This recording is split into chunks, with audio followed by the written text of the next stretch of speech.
नमस्कार, मी अमृता निकम. तर टॅमॅटो कांदा बारीक चिरून घेतलेला आहे, कढीपत्ता बारीक चिरून घेतलेला आहे. नंतर तेलात थोडीसा जिरं मोहरी टाकून परतून घ्या. त्याच्यात कांदा टाका आणि थोडासा गरम करा. त्याच्यात नंतर कढीपत्त्याची पाणी टाका आणि चांगलं भाजून घ्या. टॅमॅटो टाका.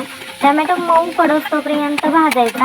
मग उलटा पालटा करून थोडंसं त्याच्यावर झाकण टाकून ठेवलं आणि नंतर मऊ पडोस्तोपर्यंत किंवा शिजोस्तोपर्यंत तो झाकून ठेवला होता.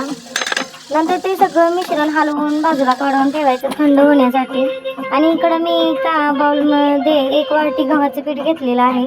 त्याच्यात थोडीशी हळद घातली. नंतर थोडंसं तिखट घातलेलं आहे. नंतर त्याच्यात गरम मसाला घालून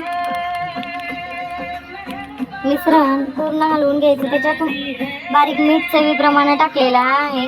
आणि जे आपण भाजलेलं होतं ते मिक्सरमध्ये काढून त्याची ग्रेव्ही करून घ्यायची. कारण माझ्या मुलांना कांदा टॅमॅटो तोंडात म्हणजे घासाबरोबर खाताना आवडत नाही, म्हणून मी त्याची ग्रेव्ही करून घेतल्या. त्या कणकेत घालून त्याची पातळ अशी ग्रेव्ही तयार करून घ्यायची. आणि तिखटसाठी माझ्याकडून मिरची बारीक करून घालायची राहिली होती, तर ती मी मिरची पण बारीक करून एकसारखं मिश्रण केलेलं आहे. तव्यात ते मिश्रण घालून गोल आकारात आपण पसरून घेऊ शकता. जर आपल्याला खुसखुशीत पाहिजे असेल तर मिश्रण अजून पातळ करू शकता.